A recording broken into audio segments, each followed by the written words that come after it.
She has been active for a long time in a number of different endeavors. And she's going to talk to you about her ideas for a model community on Earth, for which we could learn some lessons for communities in space.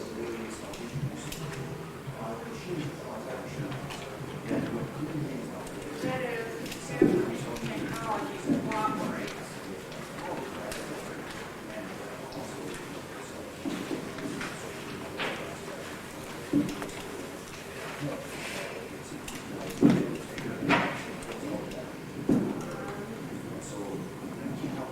Reload everything, you know how Windows is. Although I'm familiar with desktops, unfortunately, this is the first time I have ever dealt with a laptop.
This is really great, folks. We have the data connection, but we don't have the power cord for this. You know what? I know then our ordinance. Okay. How to bring that. Well, I wish I could have been here to listen in on Peter's presentation because Peter is the inspiration for my efforts to develop the house. All right, like I said, welcome to the Village of Tomorrow, a new concept in community living. This is the logo for the Starfield Valley design because I'm not going to be the only person doing Village of Tomorrow designs, and I don't want to imply that my design is the only or even the best possible. But I like to think that the Starfield Valley design will be a little bit of heaven, so that's why I came up with the motto that I did. So what is the Village of Tomorrow Starfield Valley design? It looks like a kaleidoscope from here, but any aerial view at 1 inch equals 200 feet would. The Starfield Valley design is a fully integrated village in the truest sense of the word, a new concept in community living.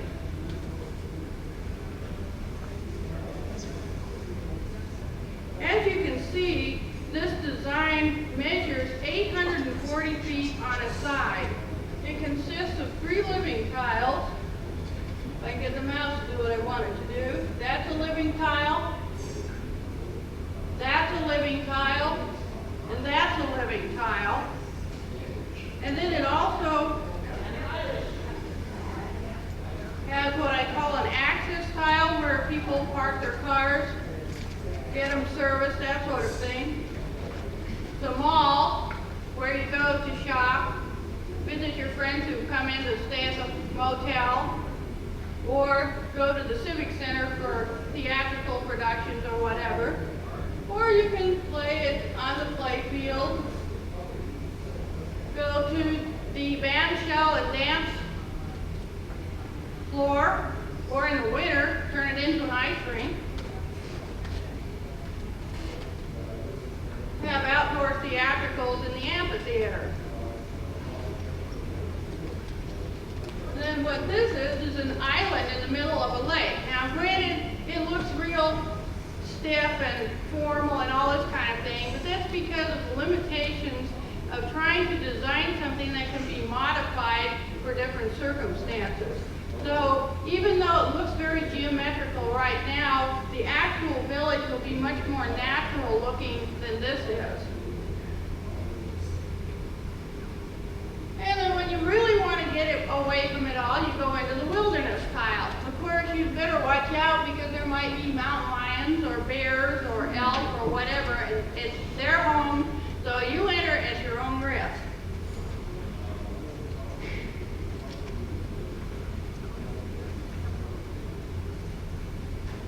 Basically, what I took into account when I started working on this design is if we're going to build places in space, they have to be built for maximum efficiency of operation, but they also have to be built so that people want to live there.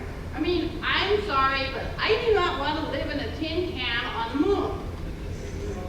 So, the other thing is, if you can have those two, but if you don't have as close to full integration of your ecosystem, then it's not going to work, especially off-world.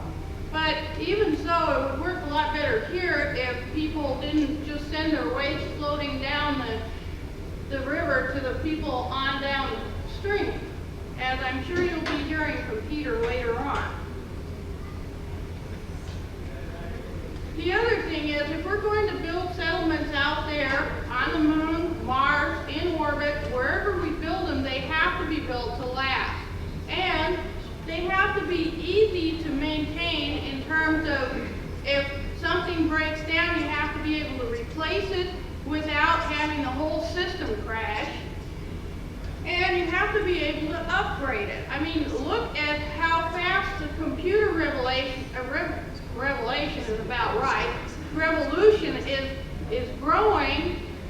People can't keep up. You have to be able to enable them to upgrade easily. And as I said, you have to be able to do this all in a structure that's built to last for centuries. So what I did when I designed this particular design was take all that into consideration and make it as modular as possible, so you can literally swap out cells of your caddy system, which is the main computer system that runs the place. Or you can swap out beds. If a bed goes bad, you just build a new one and you replace the old one. You recycle the parts of the old one. Or whatever it is that you need to replace. And because it is modular, it's much easier to make one or many. You can literally tile an area with these hexagonal designs. You start out with one. You get to the point where you're pretty close to full and you're getting people wanting to live in one, so you start the next one, and you can do them in rosettes of 6 with reserve hexes that are like a horse farm or a larger version of a wilderness park or something of that sort.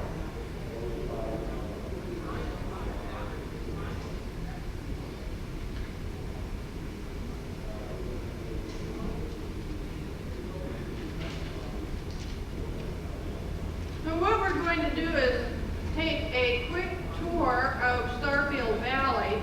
What we're doing here, and I'm sorry, I wanted to do renderings, I wanted to do all kinds of neat things, but I'm not quite capable of doing that yet with my system. So you'll kind of have to use your mind's eye here. There's your main gate. We'll imagine a little road skirted by blue spruce that leads up to this gate, and you enter the access tile through a 30 by 30 foot concrete domed module that's specifically designed to be your entry passage.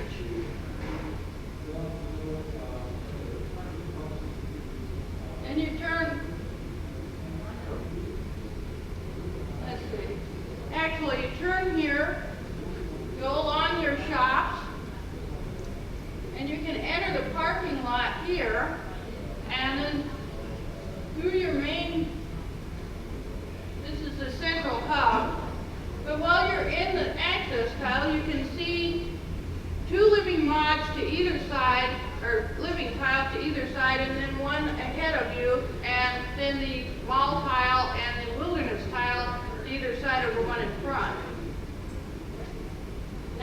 gave you a little tour of those. You may be wondering, well, how do I get from one end of this without going through somebody's house or somebody's living room? The way you do that is each of these tiles is sitting on a foundation. The foundations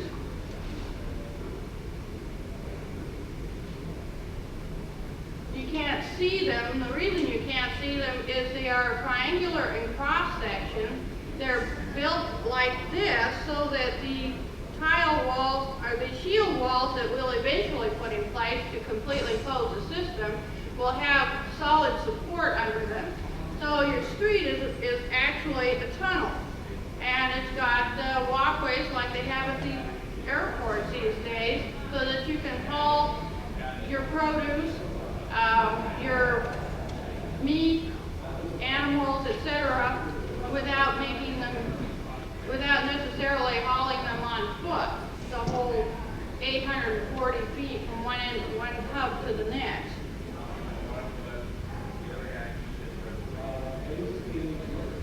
This is a closer view of the access tile.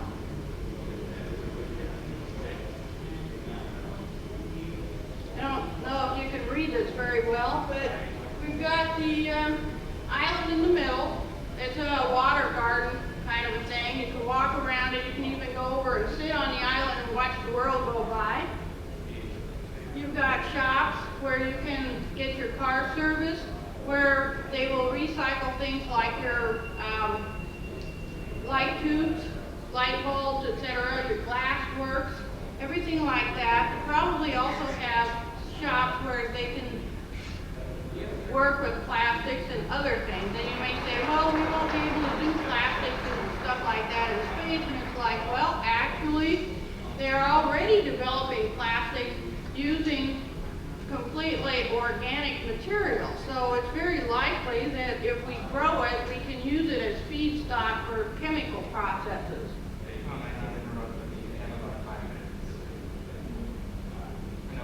Well, I guess I'm not going to be able to give you the entire tour.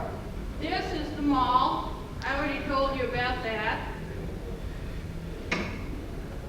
This is the wilderness tile. This is a front view of one of the living tiles as you might see it from the hub.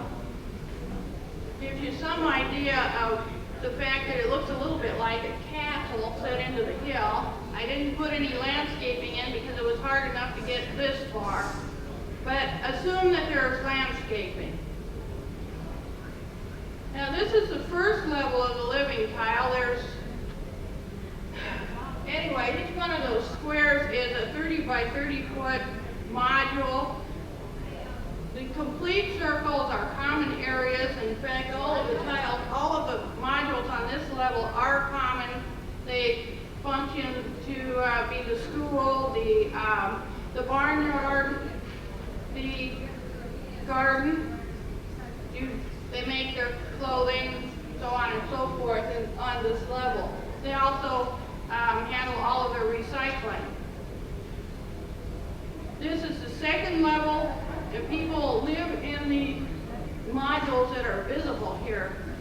Some of them are open, some of them are divided into 2 or 4 sub-modules and connected by tunnels and elevators to the other levels and to the outside. And then there are 9 more modules on the uppermost level, which are all open to the outside. Now this is what the living tiles look like as a whole. Why is it important? Because eventually we might use a design like this on the moon. Now I'm sorry that slide didn't come out better. But per hex, it would require about 160 acres minimum. Optimum would be a square mile. Most of that for buffer zone. Oops. So do this to me.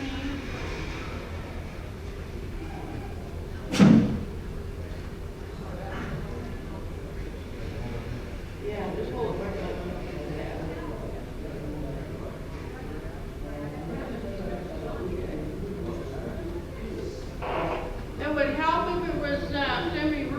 the simple reason that zoning regulations probably would not allow it at this point. And I'm guessing on the basis of my experience in the building industry that it would probably take at least 5 years to do the first one from the acquisition of the land. And after that, it might take a little less as the construction companies get used to the idea.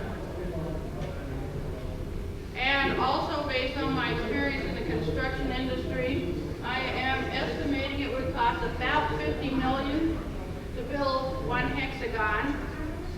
The average population would be 400, so we're talking about $125,000 per capita to build a village of this design. So your price per share in the co-op would be anywhere from $50,000 to $400,000 or more, which is very comparable to what people are paying for houses now. And it's like, well, what do you get for it? You don't get an apartment, you get a living mod, and you're at full access to the entire village. It's like a combination of a resort, a hotel, a retirement center, and a village proper. So, for a couple with no children, this might be the kind of house they would live in. They'd have their own bedroom, bath, study, and telecommunications.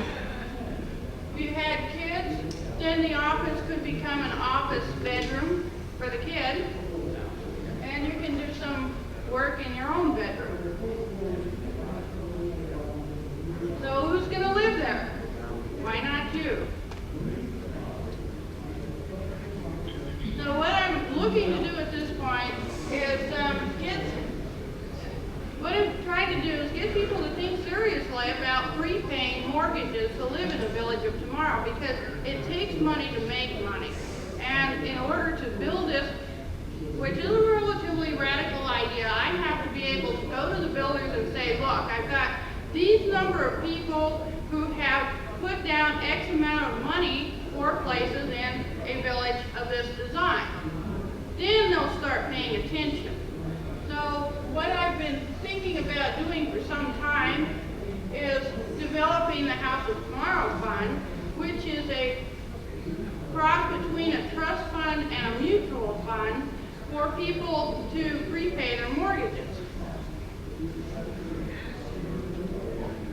And it's like, well, now most people pay mortgages and they pay interest to the bank. Well, why not turn it around, since we don't have a village yet, and prepay your mortgage and get the House of Tomorrow to pay you? And besides, we've got to put the money someplace, so we can put some of it in companies like Space Dev, Space Development, etc., other publicly traded companies that are already working on space development. And as they do their job and they grow and they pay dividends, and that all gets reinvested and increases the value of the money that you're putting in toward your place in the village of tomorrow. And it doesn't even have to be my design. It could be any design that you feel you want to live in.